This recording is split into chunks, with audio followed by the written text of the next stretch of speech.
నేను నరరూప రాక్షసుగా మారడానికి కారణం తెలిసి కూడా ఎందుకు ఇలా మాట్లాడుతున్నా? నా ప్రతీకారానికి పదార్థాలు తీసి నన్ను ఎందుకు ఇలా కించపరుస్తున్నావు?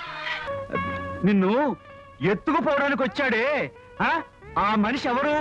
నా బాడీ అంటే అంత అల్లాటప్పగుందా? భూలోకంలో నా ఫేస్ కున్న వాల్యూ ఏంటో మీకు తెలియదు. నేను ఆంధ్ర క్వీన్ని. అది ఒకప్పుడు. ఇప్పుడు నేను ఆంధ్రప్రదేశ్కే. నేనెవరను కూర్చుంటేవి?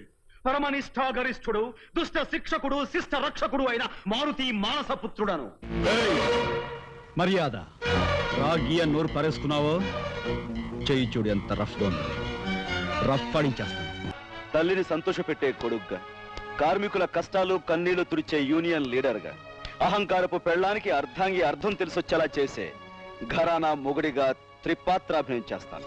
సింహాసనం మీద కూర్చునే అర్హత అక్కడ ఆ ఇంద్రుడిది, ఇక్కడ ఈ ఇంద్రసేనుడిది.